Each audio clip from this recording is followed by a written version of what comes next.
துளி துளியாய் கொட்டும் மழை துளியாய் இதயத்தை திருடி விட்டாய். பார்வையிலே உன் பார்வையிலே ஒரு வேதியியல் மாற்றத்தை நிகழ்த்தி விட்டாய். ஹாய் கலிக்காட்டுகள் ஃப்ரெண்ட்ஸ், எல்லாருக்கும் வணக்கம். வேதியியல் மாற்றம் அப்படின்னு கூட சொல்லக்கூடாது, இது ஒரு உயிரியல் மாற்றம். ஆமாங்க, பயாலஜிக்கல் ப்ராசஸ்னு சொல்லக்கூடிய மகரந்த சேர்க்கையின் காரணமாக தான் முருங்கை மரத்துல பூக்கள் எல்லாம் காய்களா மாறுது. முருங்கையின் பூக்கள் உதிர்ந்து போக இப்படி ஒரு காரணம் இருக்குமா அப்படின்னு சொல்லி நீங்க யோசிச்சிருக்கவே மாட்டீங்க. அந்த மாதிரி ஒரு காரணத்தை இன்னைக்கு நீங்க பார்க்க போறீங்க. நிறைய முருங்கை மரங்கள், அதாவது 4 முருங்கை மரம் மாடியில் வச்சிருக்கேன். அவங்க 3 பேர் காய்ச்சி ஓஞ்சிட்டாங்க. இவங்க இப்போ ஃப்ரெஷ்ஷாக அதிகமான பூக்கள் வச்சிருக்காங்க. இந்த அத்தனை பூக்களையும் காய்களாக மாற்றக்கூடிய முக்கியமான டைம்ல இப்போ நான் இருக்கேன். என்னம்மா அந்த முருங்கை பூவில் ஒரு வட்டம் போட்டு காமிச்சிருக்கியேமா அப்படின்னு தானே யோசிக்கிறீங்க. இந்த முருங்கை பூக்களை உதிர வைக்கக்கூடிய ஒரு முக்கியமான தீங்குயிர் பூச்சியை தான் இன்னைக்கு நீங்க பார்க்க போறீங்க. ஒரு வெட்டுக்கிளி சாதாரணமாக பச்சை கலரில் இருக்குங்கிறது நம்ம எல்லாருக்குமே தெரியும். ஆனாங்க முருங்கைப்பூ மாதிரியே அந்த ஒயிட் அண்ட் க்ரீம் கலரில் ஒரு வெட்டுக்கிளியை பார்த்தா எப்படி இருக்குங்க, அப்படி தான் இருந்தது எனக்கு. நீங்கள் டெய்லி வாக்கிங் போனீங்க அப்படின்னா உங்கள் முருங்கை மரத்தில் அதிக பூக்கள் அதிக காய்கள் வரும். ஏங்க, முருங்கை மரம் காய்க்கிறதுக்கும் வாக்கிங்க்கும் என்னங்க சம்மந்தம் அப்படின்னு தானே கேட்குறீங்க. அதை நான் கடைசியாக சொல்கிறேன், அதாவது இந்த வீடியோட முடிவில் நான் சொல்கிறேன். இப்போ பாருங்கள், எவ்வளோ க்ளோஸ்அப்பில் நான் அந்த பூக்களை ஜூம் பண்ணி காட்டுறேன். பாருங்கள், கிட்ட வந்துட்டீங்களா பார்த்தீங்களா, ஒரு வெட்டுக்கிளி அப்படியே முருங்கை பூக்கள் வண்ணத்தில் இருக்கிறத பாருங்கள். அந்த முருங்கை பூக்களை சாப்பிட்ற சந்தோஷத்தில் அந்த வெட்டுக்கிளிக்கு நான் பக்கத்தில் போனதே தெரியலங்க. க்ளவுஸை மாட்டிட்டு அப்படியே நைஸாக கையில் பிடிச்சிட்டேன்.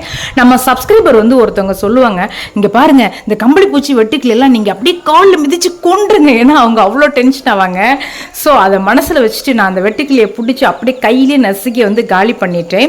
ஸோ இந்த மாதிரி வெட்டுக்கிளி பச்சை நிறத்துல இல்லாம பாருங்க எவ்வளோ மைன்யூட்டா அந்த முருங்கை பூக்கள் என்ன வண்ணத்துல இருக்கோ அதே வண்ணத்துல ஒரு வெட்டுக்கிளிங்க. எனக்கு பார்க்குறப்ப ரொம்ப ரொம்ப ஆச்சரியமா இருந்துச்சு. இப்போ ஒரு வழியா வெட்டுக்கிளி நம்ம காலி பண்ணியாச்சு. எப்படி வெட்டுக்கிளி இருக்கும் அப்படின்னு சொல்லி எனக்கு தெரிஞ்சுது அப்படின்னா, எப்பயும் அதிகாலை நேரத்தில் என்னுடைய முருங்கை மரத்தை நான் ஒரு பார்வை பார்ப்பேன். நீங்கள் அதிகாலை நேரத்தில் வாக்கிங் போனீங்கன்னா உங்கள் முருங்கை மரம் அதிகமாக காய்க்கும்னு நான் சொல்லுவேங்க. ஏன் அப்படின்னா அதிகாலை நேரத்தில் தான் அந்த முருங்கை மரத்தில் கம்பளி புழுக்கள் இருந்தால் வெளியில் வரும். கம்பளி புழுக்கள் முட்டை வச்சுருந்தாலும் நமக்கு தெரியும். இந்த மாதிரி வெட்டுக்கிளிகள் இருந்தாலும் நம்மளால் கண்டுபிடிக்க முடியும். ஸோ அதிகாலை நேரத்தில் உங்கள் மாடி தோட்டத்தில் குட்டியாக ஒரு வாக்கிங் முருங்கை மரத்தை சுற்றி போயிட்டு வாங்க. பூக்களை நீங்கள் காப்பாற்றிடலாம். அந்த இலைகள்லாம் குட்டி குட்டியாக கடிச்சிருக்கு அப்படின்னாவே கொஞ்சம் அலர்ட் ஆகிட்டு நான் கவனித்து பார்த்தேன். அந்த பாருங்களேன் வெட்டுக்கிளி அந்த முருங்கை பூக்களை பூரா காலி பண்ணிடுச்சு. வெறும் காம்புகள் தான் நிற்கிது. இங்கே பாருங்கள், சுத்தமாக பூக்களே இல்லை. ஸோ நான் ஒரு 2 நாள் கவனிக்காமல் விட்டுருந்தேன் அப்படின்னா அத்துணை பூக்களையும் அந்த வெட்டுக்கிளி காலி பண்ணிடும். எப்பயுமே பூக்கள் உதிர்ந்தது அப்படின்னா மண்ணில் சத்துக்கள் இல்லை அப்படின்னு சொல்லி நான் சொல்லுவேன். அல்லது வேறு ஏதாவது பூச்சி தாக்குதல் இருக்குமா அப்படின்னு சொல்லி நான் யோசிச்சிருக்கேன். ஆனால் வெட்டுக்கிளி இருக்கும், இந்த வெட்டுக்கிளி பூக்களை காலி பண்ணும், அதுவும் அந்த பூக்களின் வண்ணத்திலே ஒரு வெட்டுக்கிளிங்கிறப்ப எனக்கு ரொம்ப ரொம்ப ஆச்சரியமாக இருந்ததுங்க. நீங்களும் பார்த்துருப்பீங்க. இப்போ பாருங்கள், அந்த பூக்கள் எதுவுமே உதிரல, நல்லா சமத்தா பிஞ்சு வைக்க ஆரம்பிச்சுட்டாங்க. அந்த வெட்டுக்கிளி அந்த அளவுக்கு கடிச்சு சாப்பிட்டுமே பூக்கள் உதிராமல் இருந்தது. அந்த மண்ணோட சத்தின் காரணமாக தான் நான் சொல்லுவேன். பார்த்தீங்களா, குட்டி குட்டியாக பிஞ்சுகள் வந்துருச்சு. என்னோட முருங்கை மரத்தில் நான் பூக்கள் உதிராமல் காப்பாற்றிட்டேன். நீங்களும் அதிகாலை நேரத்தில் ஒரு குட்டியாக வாக் பண்ணி உங்கள் முருங்கை மரத்தில் பூக்கள் உதிராமல் காப்பாற்றிடுங்க. இந்த மாதிரி பூச்சி தாக்குதலை கண்ட்ரோல் பண்ணிட்டு நம்ம மேலும் சத்துக்களை வார வாரம் கொடுத்துக்கிட்டே இருக்கணுங்க. அப்போதான் அதிக பூக்கள் வரும், அந்த பூக்கள் உதிராம இருக்கும். இன்னைக்கு நான் என்ன பண்ண போறேன் அப்படின்னா, அந்த பூக்கள் எல்லாம் எனக்கு பிஞ்சுகளா மாறி இருக்கு. அந்த பிஞ்சுகள் உதிரக்கூடாது. ஏன்னா பிஞ்சுகளும் உதிர்வு பிரச்சனை முருங்கையில் அடிக்கடி ஏற்படுங்க. ஸோ அதுக்காக புளிச்ச மோர் கலந்த பயிரூக்கி தான் இன்னைக்கு நான் கொடுக்க போறேன். அரிசி கழனி பயிரூக்கி நான் ஏற்கனவே ரெடி பண்ணி வச்சிருக்கேன். அரிசி கழனி பயிரிக்குள்ள என்னென்ன சத்துக்கள் இருக்கு, எப்படி செடிகளுக்கு பயன்படுத்தணும் அப்படின்னு மேலே இருக்கக்கூடிய லிங்கை கிளிக் பண்ணி நீங்க பார்த்து தெரிஞ்சுக்கோங்க. மண்ணு கொஞ்சம் ஹார்டா இருந்ததுனால ஒரு ராடை வச்சு சின்ன சின்னதாக நான் துளைகள் இட்டுக்கிறேன். எதுக்காக துளைகள் இடணும், அப்படியே மேல் மண்ணை கிளறி விட்டுட்டு ஒரு கப் ஊற்றி விட்டுறலாமே அப்படின்னு கூட நீங்கள் நினைக்கலாம். நான் துளைகள் இடுறதுக்கு முக்கியமான காரணம் என்னன்னா, இந்த செடி குட்டியாக இருந்தப்போ நான் பெருங்காயம் கொடுத்தேன். இப்போ வந்து பூக்கள் வச்சுருக்காங்க இல்லையா, ஸோ இப்போயும் நான் வந்து என்ன கொடுக்கணும்னா பெருங்காயம் வந்து கொடுக்கணும்.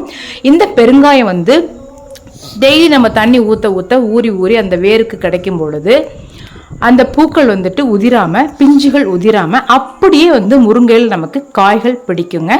ஸோ அதுக்காக தான் நான் சின்ன சின்னதாக குழியிட்டு அதில் வந்துட்டு கொஞ்சம் வேப்ப முன்னாக்கும் நான் சேர்த்துக்கிட்டேன். வேறு எந்த வேர்க்கரையான் பூச்சியும் வந்து முருங்கை மரத்தை தாக்கக்கூடாது அப்படிங்கிறதுக்காக. ஸோ இந்த மாதிரி பெருங்காயம் கொடுத்துட்டு வேப்ப முன்னாக்கு கொடுத்த பிறகு நான் வந்துட்டு இன்றைக்கி என்ன உயிர் உரம் நான் ஏற்கனவே சொல்லிட்டேன். அரிசி கழனி பயிருக்கு ரெடி பண்ணியிருந்தேன். சம அளவு தண்ணி சேர்த்து எடுத்துக்கோங்க. நீங்கள் மண் தரையில் கொடுக்குற மாதிரி இருந்ததுன்னா அப்படியே நீங்கள் பயிருக்கு வந்து கொடுக்கலாம். இது மாடியில் சின்ன க்ரோ பேக் அப்படிங்கிறதுனால ஒரு 4 கப் வந்து சம அளவு தண்ணி சேர்த்து நாங்கள் வந்து கொடுக்குறோம். ஸோ இப்போ வந்துட்டு இந்த பயிறுக்கில் நான் மோரும் கலந்துருக்கிறதுனால எனக்கு வந்து முருங்கை மரத்தில் இருக்கக்கூடிய பூக்கள் வந்து உதிரவே உதிராது. அந்த பிஞ்சுகளும் உதிராமல் நல்ல ஆரோக்கியமாக பெரிய காய்களாக வருவாங்க. சரி, இந்த பிஞ்சுகள் நல்லா பெருசான பிறகு வீடியோவில் நான் அப்டேட் பண்ணுறேன். இந்த வீடியோ உங்களுக்கு யூஸ்ஃபுல்லாக இருக்குதுன்னு நினச்சிங்கன்னா மறக்காமல் சப்ஸ்கிரைப் பண்ணி பெல் பட்டனை கிளிக் பண்ணுங்கள். Thank you friends, have a good day.